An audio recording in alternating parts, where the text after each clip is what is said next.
प्राचीन काल की बात है। गंगा के तट पर एक अत्यंत सुंदर, पवित्र और तपस्विनी कन्या रहती थी, वृंदा। वही आगे चलकर तुलसी माता के नाम से पूजित हुई। वृंदा भगवान विष्णु की अनन्य भक्त थी। उनका जीवन पूर्ण रूप से भक्ति और तपस्या में बीतता था। वृंदा का जन्म एक भक्त परिवार में हुआ था। बचपन से ही वे नियम पूर्वक पूजा पाठ करती, व्रत रखती और हर दिन तुलसी पत्र अर्पित करती। उनकी तपस्या इतनी कठोर थी कि बड़े बड़े ऋषि मुनि भी उनके सामने अपना शीश झुकाते थे। लेकिन वृंदा का हृदय एक महान संकल्प से जुड़ा था। वह चाहती थी कि उनका विवाह एक ऐसे देवता से हो जो वीर हो, तेजस्वी हो और उन्हें पूर्ण आदर दे। उनका हृदय दैविक वर की कामना में बंधा हुआ था। वृंदा ने कई वर्षों तक कठोर तप किया। वे गंगा किनारे बैठकर मंत्र जपती, भोजन त्याग देती और केवल जल पर निर्वाह करती। उनकी एक ही प्रार्थना थी, हे प्रभु, मुझे ऐसा पति मिले जो सर्वश्रेष्ठ हो, जो मुझे सदा आदर दे और जिसकी कीर्ति अमर हो। देवगण उनकी तपस्या से चकित थे। धीरे धीरे उनका तप इतना प्रभावशाली हो गया कि स्वयं ब्रह्मा जी उनके सामने प्रकट हुए। ब्रह्मा जी ने कहा, वत्से, मैं तुम्हारी तपस्या से प्रसन्न हूँ। बताओ, तुम्हें कौन सा वर चाहिए? वृंदा ने फोल्डेड हैंड से प्रार्थना की, हे पितामह, मैं चाहती हूँ कि मेरा विवाह एक ऐसे देवता से हो जो अतुलनीय हो, जिसकी कीर्ति अमर हो और जो मुझे सदा अपने हृदय में स्थान दे। ब्रह्मा जी मुस्कुराए और बोले, वत्से, तुम्हारा यह संकल्प अवश्य पूर्ण होगा। समय आने पर तुम्हें एक दिव्य वर मिलेगा। लेकिन ध्यान रखना, हर वरदान के साथ कुछ परीक्षा भी जुड़ी होती है। इधर कैलाश पर्वत पर गणेश जी अपने भक्तों के साथ विहार कर रहे थे। वे ज्ञान और बुद्धि के देवता हैं, परंतु साथ ही वे विनोदप्रिय भी हैं। एक दिन उनका मार्ग गंगा तट की ओर हुआ, जहां वृंदा तपस्या कर रही थी। वृंदा ने जब गणेश जी को देखा तो उनके हृदय में भाव जागा। यह तो वही देवता प्रतीत होते हैं जिनकी महिमा अनंत है। क्यों न इनसे ही विवाह की कामना रखूं? वृंदा ने संकोच त्याग कर गणेश जी के सामने अपनी इच्छा प्रकट की, हे विघ्नहर्ता, मैं आपका रूप देखकर मोहित हो गई हूँ। आप वीर भी हैं, ज्ञान के सागर भी हैं और जगत के पूजनीय भी। यदि आप स्वीकार करें तो मैं जीवन भर आपकी अर्धांगिनी बनना चाहती हूँ। गणेश जी यह सुनकर पहले तो मुस्कुराए।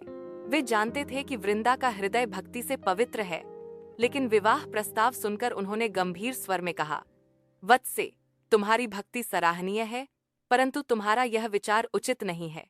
मेरा जीवन सांसारिक विवाह के लिए नहीं बना। मैं ब्रह्मचारी मार्ग पर हूँ। तुम्हारी कामना पूर्ण नहीं हो सकती। वृंदा को यह उत्तर सुनकर गहरा आघात पहुंचा। उनका तप, उनका संकल्प और उनकी सारी साधना उन्हें केवल इसी क्षण तक खींचकर लाई थी। वे आंसुओं से भर उठी और बोली, हे गणेश जी, आपने मेरे मन की इच्छा क्यों तोड़ी? मैं तो आपके चरणों में समर्पित होना चाहती थी। यदि आप मेरा प्रस्ताव अस्वीकार करते हैं तो यह मेरे लिए असहनीय होगा। गणेश जी ने शांत स्वर में समझाया, वत्से, विवाह का मार्ग तुम्हारे लिए और मेरे लिए अलग अलग है। तुम्हें एक और दिव्य पति मिलेगा जो तुम्हें सदा पूजेगा और तुम्हारा नाम युगों युगों तक अमर कर देगा। मेरे लिए यह संभव नहीं है। लेकिन वृंदा का हृदय मानने को तैयार नहीं था। उनके भीतर भावनाओं का ज्वार उठने लगा। आहत होकर उन्होंने गणेश जी को ही शाप दे डाला, हे गणेश, यदि आप मेरे विवाह प्रस्ताव को अस्वीकार करते हैं तो आज मैं आपको शाप देती हूँ कि कोई भी आपके दर्शन चतुर्थी के दिन चंद्रमा को देखकर नहीं कर पाएगा। जो देखेगा वह झूठे कलंक का भागी बनेगा। गणेश जी यह श्राप सुनकर आश्चर्यचकित रह गए। उन्होंने शांत भाव से कहा, वत्से, तुम्हारा क्रोध तुम्हें उचित स्थान पर नहीं ले जाएगा। लेकिन जो शाप तुमने दिया है वह सत्य होगा। चतुर्थी के दिन जो चंद्रमा को देखेगा वह झूठे दोष से पीड़ित होगा। फिर भी मैं यह भी कहूंगा कि इस श्राप का अंत भी होगा। वृंदा यानी तुलसी माता के मुख से निकला हुआ श्राप वातावरण में गूंज उठा। हवा जैसे थम गई, गंगा का जल जैसे स्थिर हो गया और आकाश में विचित्र सी नीरवता छा गई। गणेश जी, जो सदैव शांत, प्रसन्न और विनोद प्रिय रहते थे, उस क्षण गंभीर हो गए। उन्होंने वृंदा की ओर स्नेह और करुणा से देखा। वत्से, गणेश जी बोले, तुम्हारा श्राप स्वीकार है। चतुर्थी के दिन जो चंद्रमा के दर्शन करेगा उसे झूठे कलंक का सामना करना पड़ेगा। लेकिन ध्यान रखना, यह श्राप केवल अज्ञानियों को पीड़ा देगा। जो मनुष्य उस दिन केवल मेरे व्रत और पूजा में लगे रहेंगे, उन पर यह श्राप व्यर्थ होगा, उनका कल्याण ही होगा। श्राप देने के बाद तुलसी माता के हृदय में ग्लानि जागी।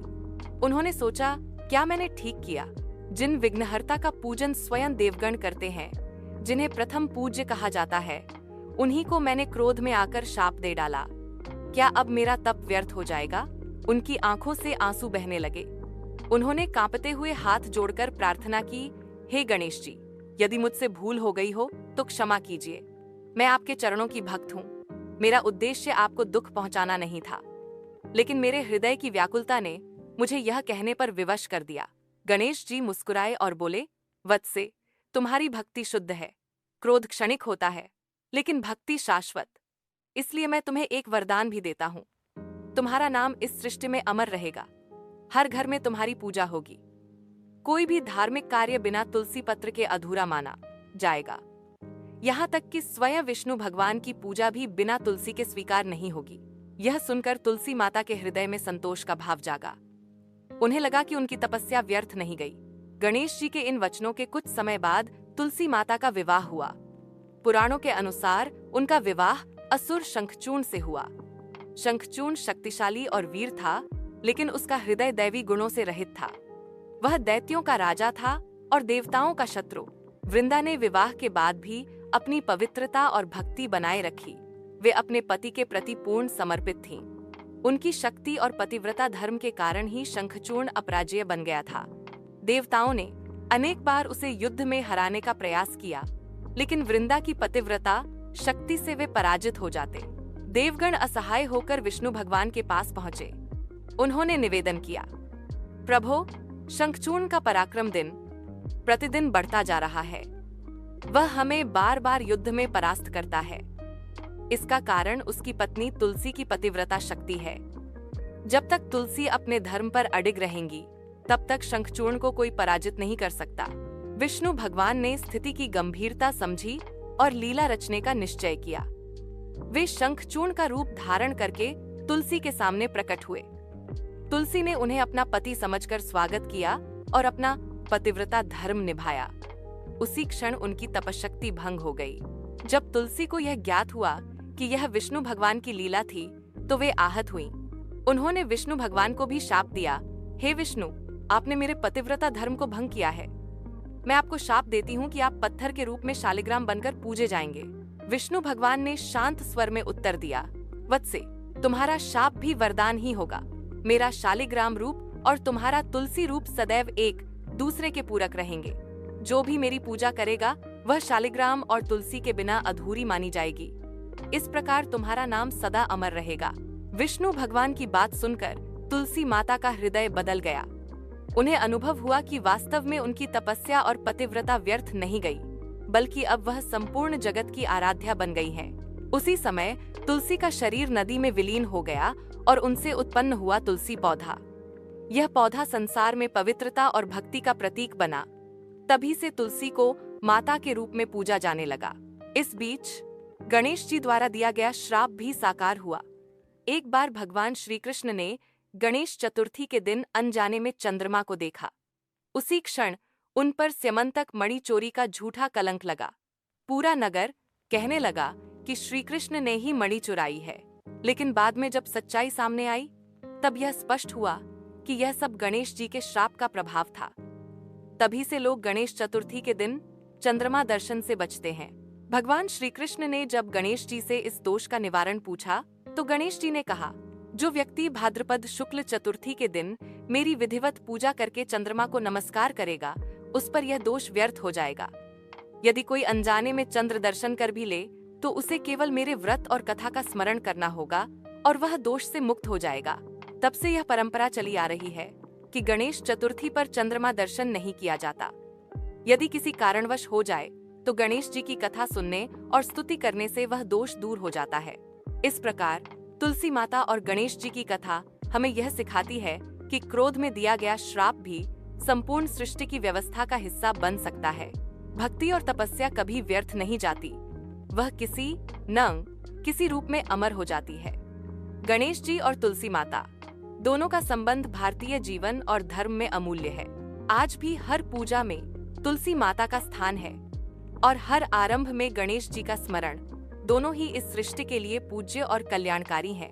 तुलसी माता ने अपने हृदय में गहरी भक्ति और श्रद्धा के साथ गणेश जी के सामने विवाह का प्रस्ताव रखा। उनका मन यह सोचकर प्रसन्न था कि यदि गणेश जी उनके पति बन जाएंगे तो उनका जीवन सफल हो जाएगा। वह स्वयं एक महान तपस्विनी थी। उनकी तपस्या से देवगण प्रभावित रहते थे और उनके पवित्र स्वरूप से संपूर्ण पृथ्वी पर सुगंध फैलती थी। तुलसी माता को विश्वास था कि गणेश जी उनके प्रस्ताव को अस्वीकार नहीं करेंगे, परंतु गणेश जी तो स्वयं वैराग्य और ब्रह्मचर्य का पालन करने वाले देवता थे।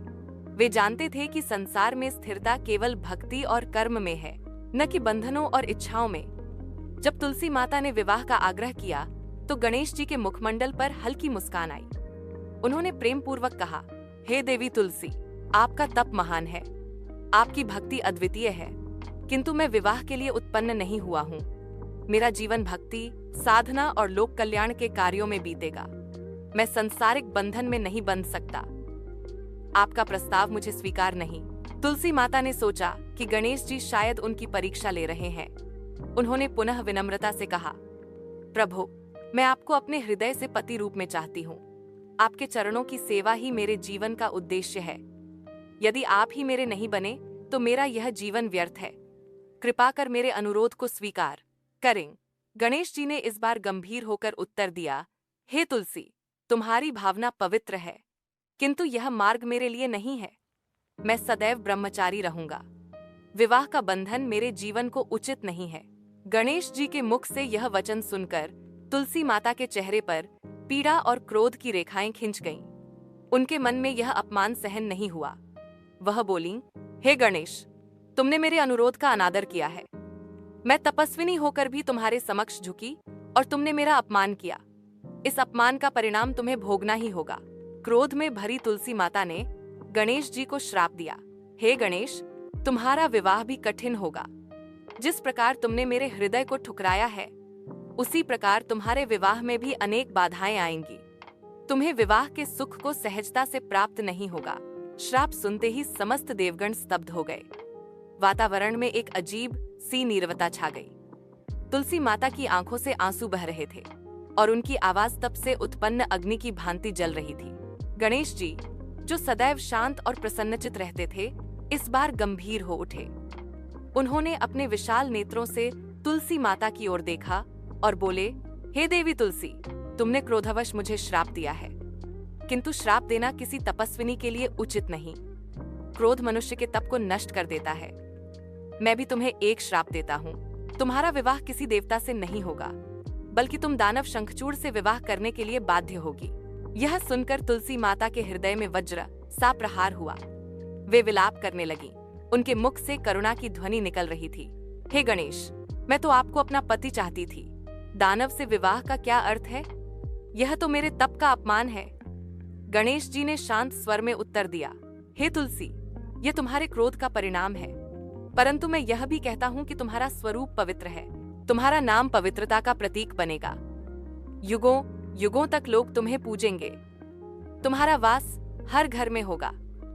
तुम्हें एक वरदान देता हूँ कि बिना तुलसी के पूजन कोई भी पूजा पूर्ण नहीं मानी जाएगी। भले ही तुमने मुझे श्राप दिया, परंतु मैं तुम्हें आशीर्वाद देता हूँ। गणेश जी का यह वचन सुनकर तुलसी माता रो पड़ी। उन्हें अपनी भूल का एहसास हुआ। उन्होंने हाथ जोड़कर गणेश जी से क्षमा मांगी। गणेश जी ने उन्हें शांत किया और कहा, हे देवी, क्रोध मनुष्य के विवेक को नष्ट कर देता है। तुमने जो किया वह अज्ञानवश किया, किंतु अब तुम्हारा नाम अमर रहेगा। उस दिन से तुलसी माता का महत्व अनंत हो गया। यद्यपि उन्हें गणेश जी का पति स्वरूप नहीं मिला, किंतु उनके नाम और पवित्रता का आदर संसार भर में फैल गया। तुलसी माता गणेश जी के श्राप से व्याकुल थीं। उन्होंने गहन विलाप किया और अपने भाग्य को कोसने लगी।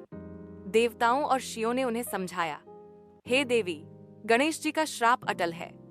उनका वचन कभी असत्य नहीं हो सकता, किंतु साथ ही उन्होंने तुम्हें एक अमूल्य वरदान भी दिया है।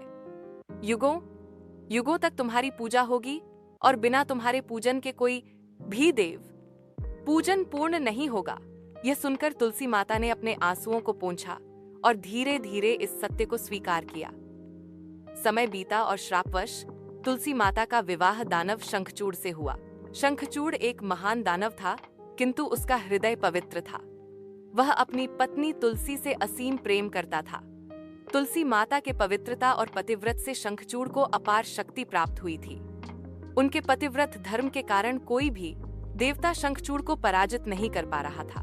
देवताओं ने यह देखकर भगवान विष्णु से प्रार्थना की। विष्णु जी ने एक योजना बनाई और शंखचूड़ का वध किया। तुलसी माता का हृदय टूट गया। अपने पति की मृत्यु से वे शोकाकुल होकर भगवान विष्णु को कोसने लगीं। तभी आकाशवाणी हुई, हे देवी तुलसी, तुम्हारा पतिव्रत अतुलनीय है। तुम्हारे तप और भक्ति से यह जगत हमेशा पवित्र रहेगा। आज से तुम्हारा स्वरूप वृक्ष रूप में पूजनीय होगा। तुम्हारी पत्तियां सभी देवताओं के पूजन में अनिवार्य होंगी। विशेषकर विष्णु और कृष्ण के पूजन में तुम्हारा स्थान सर्वोच्च रहेगा। इस प्रकार तुलसी माता का दिव्य स्वरूप एक पवित्र वृक्ष में परिवर्तित हो गया। उनके आंसुओं से धरती पर हरियाली फैल गई और उनके नाम से तुलसी नामक पौधा उत्पन्न हुआ। गणेश जी का वचन भी सत्य हुआ। आज भी किसी पूजा में तुलसी का प्रयोग अनिवार्य माना जाता है। विशेषकर भगवान विष्णु और श्री कृष्ण की पूजा बिना तुलसी के अधूरी मानी जाती है। गणेश जी और तुलसी माता का शाश्वत संबंध।